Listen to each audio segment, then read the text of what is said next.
The first thing Princess Salith felt when she heard the news was silence. Not the peaceful kind, but the heavy silence that pressed against her thoughts and made it hard to breathe. The council chamber was still speaking, voices layered with formality and caution, but their words no longer reached her clearly. One sentence echoed again and again in her mind. The marriage treaty has been finalized. She sat perfectly still, her posture flawless as tradition demanded, her expression calm as she had been trained since childhood. Inside, her thoughts raced. Of all the alliances discussed, of all the political paths the conquered had prepared for, this was the one she had hoped would remain only a rumor. Humans. The very word carried weight across the galaxy. Humanity was not the largest empire, nor the oldest. They did not possess the most advanced technology or the grandest fleets, yet they were feared in a way no other species was. Feared not for what they claimed, but for what they refused to lose. Princess Salith was heir to the Virelian conquered, a civilization built on balance, negotiation, and long memory. Wars were avoided when possible. Compromises were respected. Honor was shared, not demanded. For centuries, the conquered had survived by bending instead of breaking. Humans did not bend. That was what frightened her most.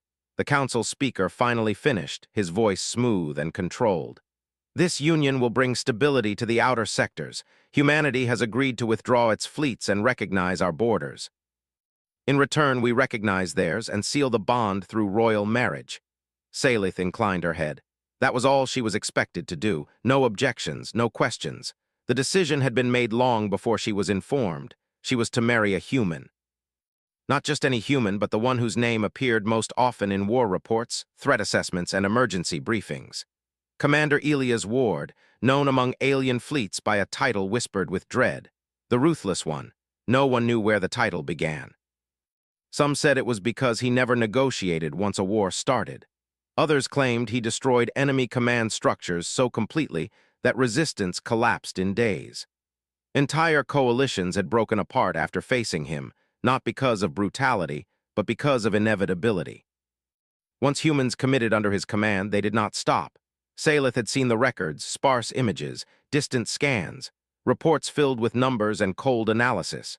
Human ships were plain, angular, designed for function rather than beauty. No colors meant to impress. No ceremonial displays. They moved like tools, not ornaments. That frightened her more than cruelty ever could. As the council chamber emptied, Salith remained seated until protocol allowed her to leave. Only when she reached the quiet of her private quarters did the careful control finally crack. She stood by the wide crystal window, looking out at the layered lights of the capital city below. Towers of soft glow and drifting transit lanes filled the sky. It was beautiful. Ordered, peaceful, would it remain so? Her attendants waited nearby, silent and respectful. They had heard the rumors long before the announcement. Everyone had. When a species like humanity paused its advance, it was never without reason. Salith closed her eyes and let out a slow breath. She had been taught that duty came before fear, that a ruler's life was not their own. She understood that. She accepted it. But understanding did not make the unknown easier to face. What kind of being was she to marry? Stories varied wildly. Some claimed humans were physically weak but endlessly stubborn. Others said they were unpredictable, emotional, violent when provoked. There were tales of human soldiers fighting while wounded, of ships continuing combat after systems failure, of commanders choosing loss over surrender. Elias Ward stood at the center of all those stories, and now he was coming. The arrival was scheduled for 3 cycles later. 3 cycles for rumors to grow louder, for anxiety to spread through the palace, for Salith's imagination to fill the gaps with shadows. Every night she dreamed of a towering figure in dark armor, eyes cold and judging, seeing her not as a person but as a prize. On the day of arrival, the capital prepared itself carefully. The spaceport was cleared of civilian traffic. Defense arrays were placed on high alert, not because anyone expected an attack, but because humanity's presence demanded readiness. Diplomatic banners lined the approach lanes, symbols of peace and unity carefully arranged. When the human fleet arrived, it did so without announcement. No grand signals, no warnings. One moment the space beyond the station was empty, and the next it was filled with ships. They did not spread out aggressively. They did not form threatening patterns. They simply appeared, holding position with perfect spacing, their engines steady and quiet. Salith watched from the observation balcony as the fleet settled into orbit. Her heart beat faster despite herself. The ships were exactly as the reports described. Gray, unmarked except for simple identification codes. No decorative elements, no attempt to appear impressive. It was like looking at a wall of tools waiting to be used. The main vessel detached and moved toward the docking ring. The silence in the chamber grew thick. Even the most experienced diplomats stood rigid, eyes fixed on the approaching human ship. Salith felt a strange sensation then, not fear exactly, but anticipation. A sense that something important was about to shift. When the docking clamps engaged, the sound echoed softly through the station. Final, certain, protocol required her to stand at the front of the welcoming delegation. She did so, her ceremonial robes flowing around her, her posture perfect. Her attendants took their places behind her. The doors to the docking corridor remained sealed. She had imagined this moment countless times, the doors opening, the monster stepping through. The doors slid apart. What emerged was not what she expected. The human was tall but not towering, broad-shouldered, yes, but not exaggerated. He wore a simple uniform, dark in color with minimal markings. No weapons were visible, no armor. His hair was short and dark, his face lined not with scars but with fatigue. His eyes moved calmly across the chamber, assessing without hostility. He stopped several steps inside, removed his gloves, and inclined his head slightly. Princess Salith felt her breath catch. This was the Ruthless one. He looked human, ordinary in a way that was unsettling, no dramatic presence, no visible menace, just a man who carried himself with quiet confidence. Behind him came a small escort. They moved with controlled ease, spreading just enough to observe without crowding. Their eyes missed nothing. Salith noticed that detail immediately. The human stepped forward again, stopping at the proper distance. He spoke in clear, careful Concord standard. Princess Salith of the Virelian Concord, I am Commander Elia's ward, thank you for receiving me. His voice was calm, respectful, there was no hint of arrogance. Salith managed to respond, her training taking over. You are welcome in our territory, Commander Ward. Their eyes met briefly. She had expected coldness. Instead, she saw focus, weariness, and something else she could not immediately name, regret perhaps. As the formal greetings continued, Salith observed him closely. He followed protocol precisely, no more, no less. When others spoke, he listened fully. When he answered, his words were direct and honest, without embellishment. There was no attempt to dominate the room. That unsettled her even more. During the procession through the palace corridors, she walked beside him as tradition required. The silence between them was not uncomfortable, but it was heavy with unspoken understanding. Finally, he spoke quietly, his voice low enough that only she could hear. I know this is not easy. Salith glanced at him, surprised. You assume much, Commander. He did not look offended. I assume only what the situation suggests. They continued walking. I want you to know, he added, that this arrangement was not my request. She stopped for a fraction of a second before resuming her pace. Nor was it mine, he nodded once. Then at least we begin with honesty. That simple statement lingered in her thoughts. As the day continued with meetings, ceremonies, and formal meals, Salith found herself watching Elia's ward more than anyone else in the room. She expected signs of cruelty or aggression. She saw none. What she saw instead was control. He never raised his voice. Never interrupted. When discussions grew tense, he remained calm, grounding the room rather than provoking it. Other humans deferred to him without hesitation, not from fear but from trust. That realization made her uneasy. Fear could be understood, trust was harder to measure. As night fell and the human delegation retired to their quarters, Salith returned to her room alone. She stood once more at the window, looking out at the city lights. The monster she had feared did not exist, but whatever stood in his place might be far more dangerous. Because for the first time since hearing the news, she realized something that unsettled her deeply. If this man truly was the one who had earned humanity's fearsome reputation, then the galaxy had misunderstood the nature of its greatest threat. And so had she. The next morning arrived with soft palace light and a quiet tension that seemed to settle into every corridor. Princess Salith woke before her attendants, though she had barely slept. Her mind had replayed the previous day over and over. The docking, the doors opening, the calm human voice, the tired eyes that did not match the galaxy's stories. She had expected fear to be her only companion.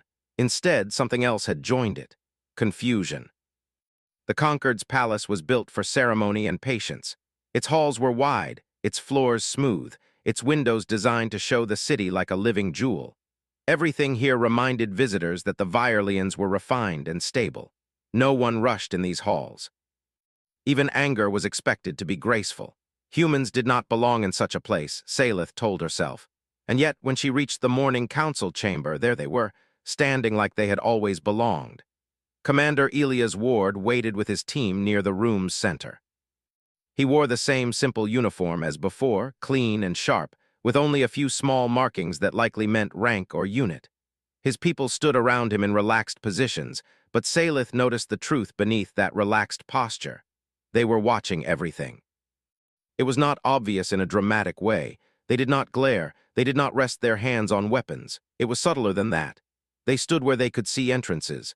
Their eyes moved in short patterns, scanning and returning. When palace guards walked past, the humans did not react with disrespect, but their attention tracked the movement anyway, like trained hunters who had learned to be polite. Salith took her seat at the council table, and the session began. The Concord's diplomats spoke of trade lanes, border stations, mutual patrol schedules, and protocol adjustments. They were careful and calm, but everyone knew these details were not the true problem. They were a cover.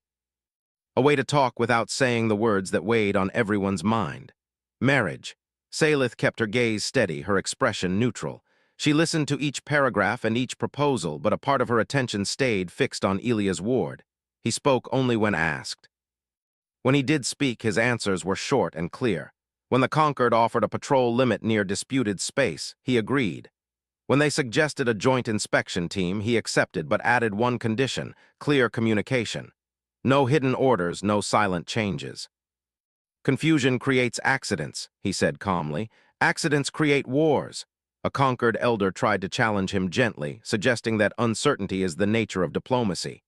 Elias met the elder's gaze without hostility. Uncertainty is the nature of politics, not operations. His tone did not rise. He simply stated a fact, like someone who had seen the cost of confusion with his own eyes. Salith found herself gripping the edge of the table for a moment before forcing her fingers to relax. It was strange. She had expected the human commander to be reckless. Instead, he sounded like a person who feared war more than anyone else in the room. Or maybe, she thought, he feared the wrong kind of war. After the meeting ended, protocol required a guided tour of a cultural wing of the palace. The Concord believed in showing history, in reminding allies and rivals alike that they were ancient and wise. Salith led the human group through halls filled with art and memory crystals. Some items were simple, old carvings, faded maps. Others were complex, showing moments from past treaties. Elias walked beside her silent. He did not touch anything. He did not laugh or make careless comments. He looked with genuine focus, like he was actually trying to understand. Salith stopped near a long display of thin, curved blades used in old ritual duels. The blades were beautiful, delicate, made more for symbolism than killing. "Your people do not duel," Salith said, more as an observation than a question. Elias studied the blades. "Not like that." "How then?" she asked. He paused as if choosing words carefully. "Humans argue, sometimes we fight, but duels, no, too personal, too much pride." Salith blinked. "You say that as if pride is dangerous." Elias finally glanced at her. "It is." They moved on, and Salith felt the weight of those words settle in her mind. Pride is dangerous. She knew that in a moral sense, but he spoke like a commander describing a weapon. In the next hall, a memory projection played silently. It showed a treaty signing from centuries ago. Two species had ended a war with gifts, gestures, shared symbols. The Concord's leaders had smiled and bowed. Salith noticed Elias' expression tighten slightly, then relax again. "You dislike our ceremony," she said, surprising herself with the directness. Elias looked back at the projection. "No, I respect it." "But," Salith pressed. He took a breath. "Ceremony can hide fear. It can hide lies. Humans prefer to see the truth plain." Salith felt her throat tighten. "And what truth do you see here?" He turned fully toward her then, his eyes steady. "That your people have paid for peace many times." Salith did not know how to respond to that. She had expected mockery. Instead, she felt seen. Before she could speak, one of the Concord's officers approached, calling her attention to a separate obligation. She nodded, excused herself, and stepped away with her attendants, leaving the humans to continue the tour. As she walked, Salith's chief attendant, Lyris, leaned close. "Princess," she murmured, "the court is restless. They are watching everything. They expected a monster. Some are disappointed. Others are afraid for a different reason." Salith kept her eyes forward. "What reason?"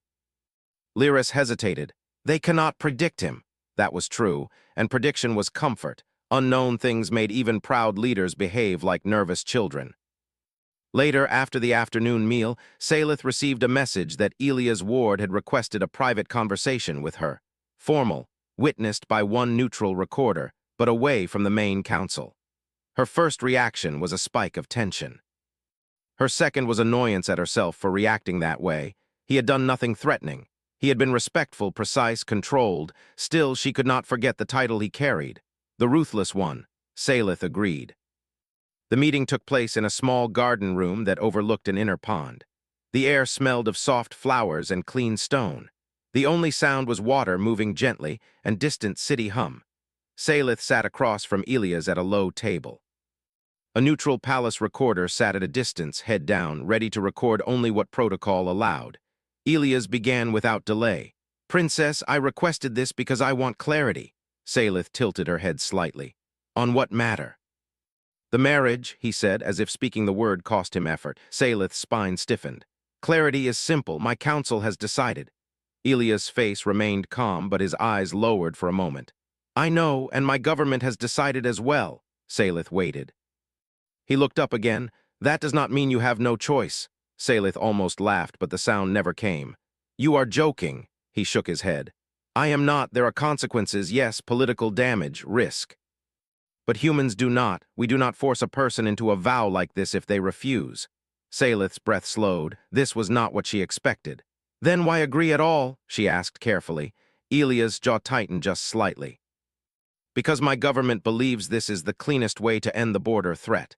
They believe you will be safer if our alliance is personal, visible, hard to break." Salith narrowed her eyes. "And you?"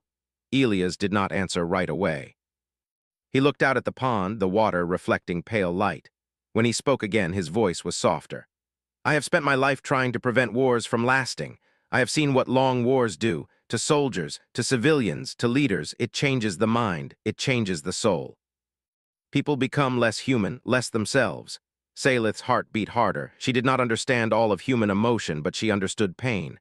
"So you accepted this," she said, "to avoid another war?" Elias nodded once. "Yes." Salith found her voice quieter now. "And what do you want from me, Commander?" His gaze returned to her. "Honesty, that is all. If you fear me, say it. If you hate this, say it. I will not pretend this is romantic or easy. I will not lie to you to make things smoother." Salith stared at him. She had expected manipulation. She had expected charm or threat. She found neither, just a blunt request for truth. "I feared you," Salith admitted, the words tasting strange. "I feared what you might be, what you might want." Elias did not flinch. "And now," Salith hesitated. "Now I fear what you are for different reasons." His brow lifted slightly, like he was asking permission to hear more. "You do not act like a conqueror," Salith said. "You act like someone who has already seen conquest and found it empty." Elias' eyes darkened, but not with anger, with memory. Salith continued, carefully choosing simple words. "If you are the one they call ruthless, then your ruthlessness is not cruelty. It is something colder, something disciplined." Elias exhaled slowly. "That's a fair description." Salith leaned forward slightly. "Tell me, why do they call you that, truly?" The recorder's head remained down. Even the air seemed to hold still. Elias' hands rested on the table, fingers still. "Because when my enemy makes war unavoidable, I make sure they cannot do it twice." Salith's skin cooled. "Explain." He spoke plainly, without pride. "I do not destroy because I enjoy it. I destroy the ability to continue, ships, fuel, command, communications. The things that keep a war alive." Salith swallowed. "And if those things are defended by people?" Elias met her gaze evenly. "Then those people should not have been placed there." The words were hard but not hateful. That was what made them frightening. Salith's mind flashed to conquered ideals, to careful limits and moral lines. Yet she could not deny the cold logic. Wars did not end because both sides felt satisfied. They ended when one side could no longer continue. Elias leaned back slightly. Princess, I won't paint myself as gentle. I've ordered strikes. I've watched fleets die. I've lived with those choices. Salith whispered, and you still sleep. For the first time, Elias' calm expression cracked just a little. His eyes tightened. Not well, silence returned. The sound of water became louder. Salith found herself studying him again and seeing what she missed before. The fatigue was not only physical. His calm was not comfort. It was armor. Not armor made of metal, but armor made of control. A person like this, she realized, was dangerous not because he was wild, but because he was steady. Why are you here personally? Salith asked. Could they not send another diplomat to stand for the marriage? Another figure? Elias gave a small, humorless smile. They tried. Your council refused, Salith stiffened. Why? Because both sides know symbols matter, Elias said. If this is to hold, it must be real, visible, no substitutes. Salith's eyes narrowed. And your government chose you because you are a weapon. Elias did not deny it. Because the galaxy already believes I am one. Salith leaned back slowly, her thoughts twisting. A marriage not just as alliance, but as a warning. A message to rivals. If you threaten this bond, you face the commander who ends wars fast. And her role in it was not just princess. She was a shield, or a leash, or both. Her anger rose, but she forced it down, knowing anger would not help. Instead, she asked the question that mattered most. If I refuse, would you accept it? Elias' gaze held hers. Yes. Salith blinked. Even if it starts another war. Elias was silent for a long moment. Then he spoke, quiet but firm.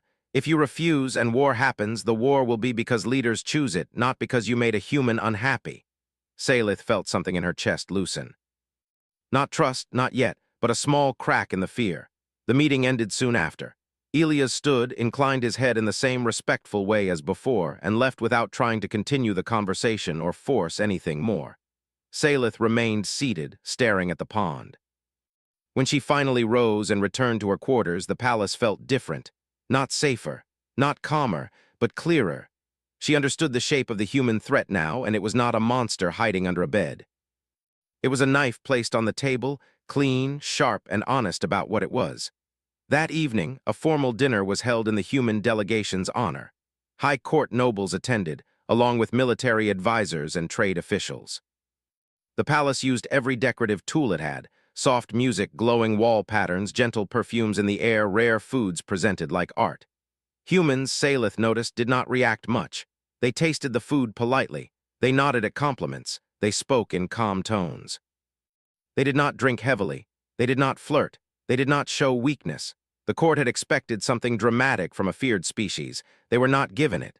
Salith watched as nobles whispered among themselves. Some looked insulted by the humans' lack of visible awe. Others looked unsettled. Halfway through the meal, an elderly noble leaned toward Salith and spoke quietly. Princess, he is too calm, too controlled. That is what predators do when they enter a new environment. Salith kept her face smooth. Perhaps. Or perhaps he is simply disciplined. The noble's eyes narrowed. Discipline is just controlled aggression. Salith did not reply. She could not fully disagree. Across the table, Elias was speaking to a conquered defense advisor. Salith could not hear every word, but she caught phrases. Shared response time. Avoid confusion.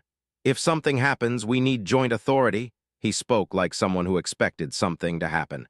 Salith's instincts sharpened. Why would he expect trouble here in the heart of conquered territory?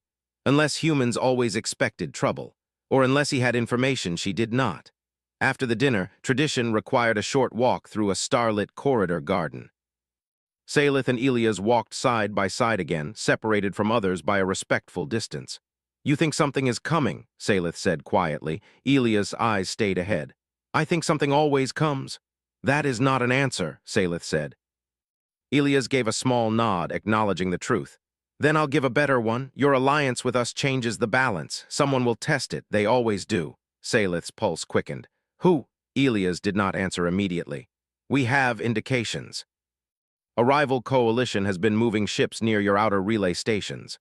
Salith's throat tightened. Near our space? Yes, he said. Close enough to be seen, far enough to claim it means nothing. Salith frowned. That is a threat. It's a question, Elias corrected.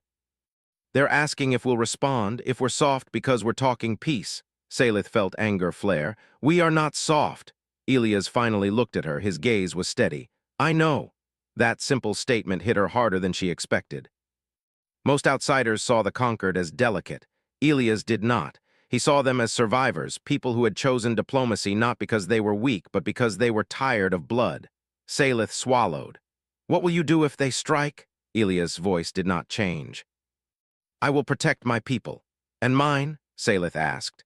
Elias held her gaze for a long moment. "If the alliance is real, then yours become mine too." A chill ran through Salith, and she did not know if it was comfort or fear. The next day brought a shift in the palace mood. Messages arrived from border stations. Patrol reports showed unknown ships lingering at the edges of conquered space. Not within firing range, but close enough to be unmistakable. The council tried to keep calm. They issued formal warnings. They requested clarification. They prepared emergency response teams quietly, hoping the problem would fade. Humans did not hope. Salith saw it in the way Elias' people moved. Small changes. A guard repositioned near a door. A human aide spoke into a communicator for a few seconds, voice low and tight. Their calm remained, but it was a calm that now felt like a locked door. Salith was called into a smaller strategy room that afternoon. Present were the Concord's defense leaders, several senior diplomats, Elias Ward, and 2 human officers. A holographic map floated above the table, showing the outer sectors. Small lights indicated fleets and stations. A cluster of unknown markers sat near one of the Concord's key relays. The Concord defense leader spoke first. "They remain outside our jurisdiction. They claim they are conducting navigation exercises." One of the human officers let out a quiet breath that might have been laughter, but he held it back. Salith noticed Elia's glance at that officer just once. The officer stopped immediately, face blank again. Elias spoke calmly. "They are not exercising, they are positioning." The defense leader stiffened. "You speak as if you are certain." Elias pointed to the map. "Their pattern is not random. They are aligned with your relay's approach angles. They want the ability to hit it fast." A diplomat frowned. "Why would they strike a relay? That would be an act of war." Elias' eyes did not move from the map. "Because they don't want war, they want fear." Salith felt her blood cool. Elias continued. "If they damage your relay and you do nothing, you look weak. If you respond too strongly, you look unstable. They will then offer protection to your border worlds, claiming the conquered cannot defend them." One of the conquered leaders hissed softly. "Political invasion." Elias nodded. "Exactly." The room fell silent. Salith realized then that the humans did not simply fight wars. They understood them. They understood pressure. They understood how enemies thought. The defense leader asked, "What do you propose?" Elias' reply came without hesitation. "We show them the alliance is real." The diplomat stiffened. "With a threat." "With a presence," Elias said. "A joint patrol, visible, firm, no weapons aimed, no insults. Just a message: if you touch that relay, you face both of us." Salith watched the conquered leaders exchange glances. They feared escalation. They feared being dragged into human methods, but Salith saw another truth. If they did nothing, they would invite more testing. She spoke before she could second-guess herself. "A joint patrol is reasonable." All eyes turned to her. Salith kept her voice calm. "If we are to present unity, we must act united, not only in words." Elias looked at her, and for the first time she saw something like approval in his expression. Not praise, just respect. The council agreed, though reluctantly. Orders were sent. Conquered ships prepared. Human ships adjusted orbit. As the meeting ended, Salith remained behind for a moment, staring at the map. The unknown markers pulsed softly like distant eyes. Elias stepped closer. "You did well," he said quietly. Salith did not look at him. "Do not patronize me." "I wasn't," Elias said. "You chose action over comfort. That matters." Salith finally looked at him. "Is this what you do, always move first?" Elias' gaze was steady. "Not first, just not last." Salith opened her mouth to respond, but a palace officer rushed in, breath quick, posture stiff with urgency. "Princess," the officer said, voice controlled but strained. "We have received an emergency transmission from Relay Station 9. Salith's heart dropped. "What happened?" The officer swallowed. "An unidentified force has launched a strike. The relay is damaged. Communications are unstable." And he hesitated as if the next words were heavier.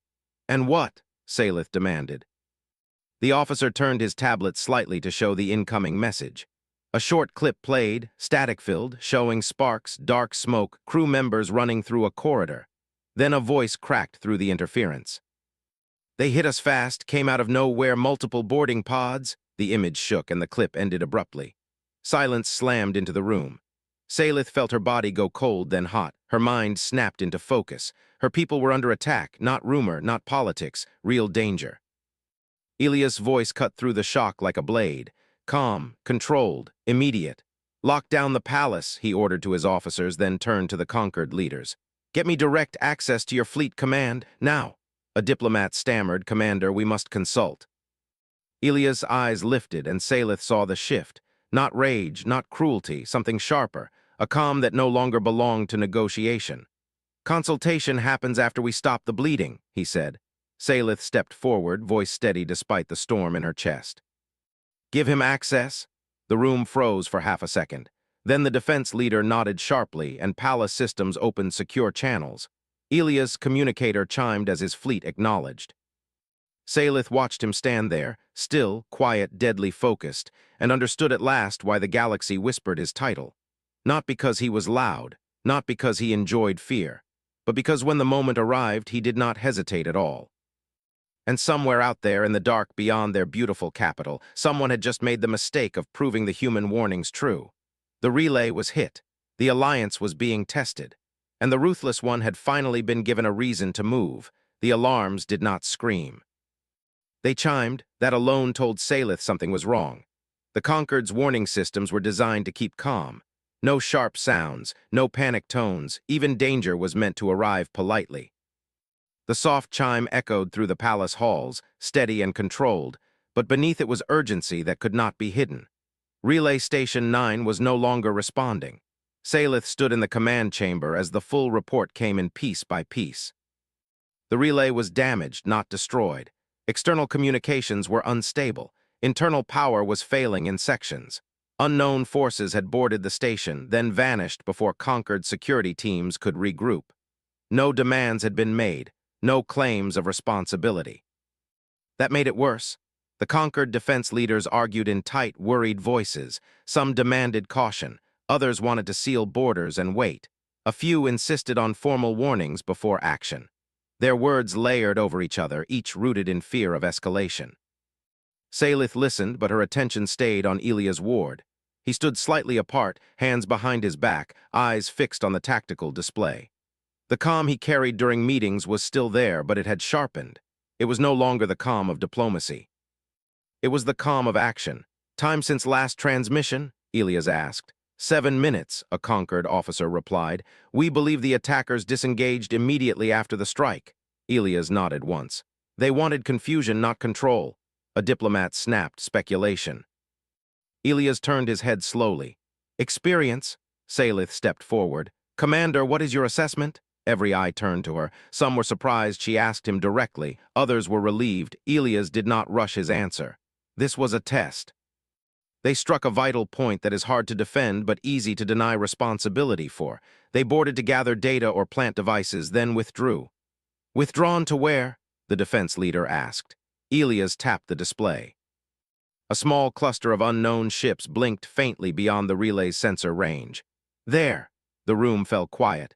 They are close enough to strike again, Elias continued, but far enough to claim innocence. They want you frozen, afraid to move. Salith clenched her hands. And if we do nothing? They escalate, Elias said, slowly, carefully, until your border worlds lose faith in you. One of the elders hissed. That is political warfare. Yes, Elias agreed, which becomes real war when someone bleeds. The defense leader rubbed his face. What would you do? Elias looked at Salith, not the leader. I would secure the relay, I would make sure your people know they are not alone, and I would show our enemy that uncertainty cuts both ways. Salith felt her pulse steady. Then do it. The defense leader stiffened. Princess, I am aware of the risks, Salith said firmly. Relay Station 9 is Conquered territory. Our citizens are there. We will not abandon them. Elias inclined his head slightly. Then I request permission to lead the response. Silence stretched. Salith met the defense leader's gaze. Granted. The order went out. Within minutes, the palace command chamber became a storm of controlled motion. Conquered ships launched from orbital docks. Human vessels adjusted formation with silent precision. Data streams flowed between fleets faster and more open than Conquered systems normally allowed. Salith noticed the change immediately. Human communication was direct. No layers, no ritual phrasing. Commands were short and clear. Coordinates, timing, intent, no wasted words.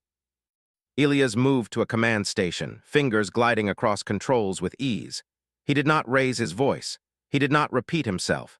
His officers responded instantly, each already knowing their role. Salith stood near him, watching the relay grow larger on the display as their joint force moved through space. "What will you do if they return?" she asked quietly. Elias did not look away from the screen. "Stop them," Salith hesitated. "Without escalation." Elias' jaw tightened just a fraction. "Princess, escalation is not volume, it's direction," she frowned. "Explain." "If we strike wildly, that's escalation," Elias said. "If we strike exactly where needed, that's correction." Salith did not fully understand, but she sensed the truth in his tone. Humans thought in angles she was still learning. As they approached Relay Station 9, damage reports became clearer. External armor was scorched. One docking ring was partially destroyed. Power fluctuations continued. Conquered security teams were regrouping, but confusion slowed them. Elias spoke into the channel. "Relay 9, this is Joint Command. Human and Conquered forces are inbound. Hold position. We are coming." Static crackled, then a weak voice replied.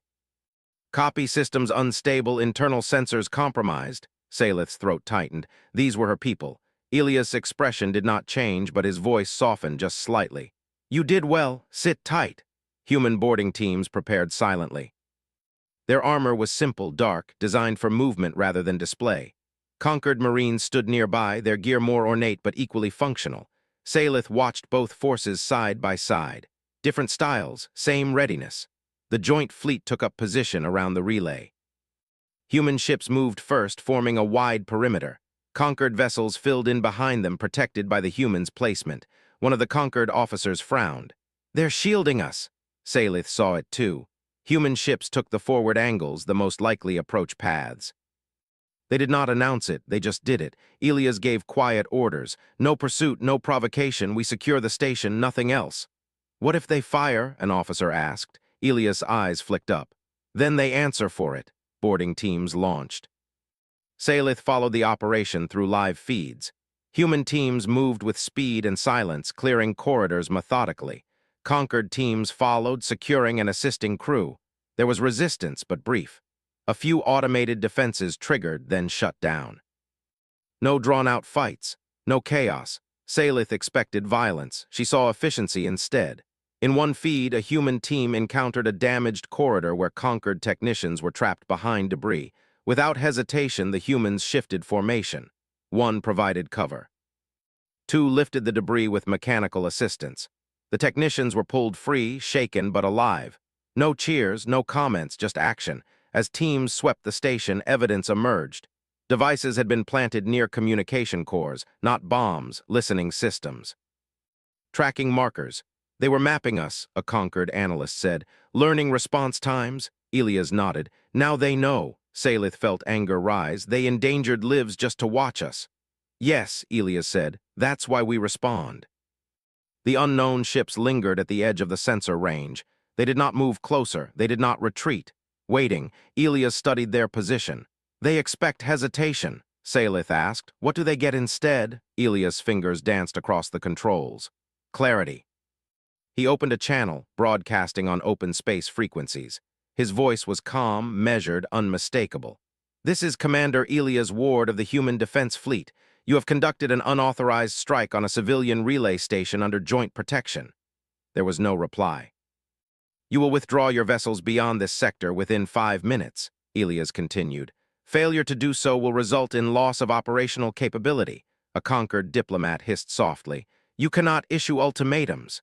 Elias did not lower his voice. "This is not an ultimatum. It is information." Salith watched the countdown begin. 4 minutes. The unknown ships shifted slightly. No retreat, no attack. 3 minutes. The conquered leaders whispered urgently among themselves. Salith ignored them. 2 minutes. Salith's heart pounded, but she kept her face calm. She wondered if Elias felt fear like she did, if his calm hid something deeper. 1 minute. The unknown ships did nothing. The countdown reached 0. Elias did not hesitate. "Disable," he said. Human ships fired, not volleys, not barrages. Thin beams of focused energy struck precise points on the unknown vessels. Engines flared, then went dark. Communication arrays flickered and died. Weapons systems powered down without exploding. Within seconds, the hostile ships drifted, alive but helpless. No ships were destroyed. No lives were taken. Salith stared at the display, stunned. The conquered defense leader whispered, You crippled them. Elias nodded. They can limp home. They can tell their leaders what happened. A diplomat snapped, This is an act of war. Elias finally turned to face him fully. His eyes were cold now, but controlled. Number war would be destroying them. This is correction. Salith felt a chill run through her. She understood now. Humans did not escalate emotionally. They escalated structurally.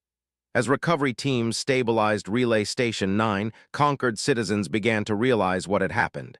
News spread quickly, not of destruction, but of protection. Human ships held position for hours, silent guardians in conquered space. Conquered crews worked freely, knowing they were covered.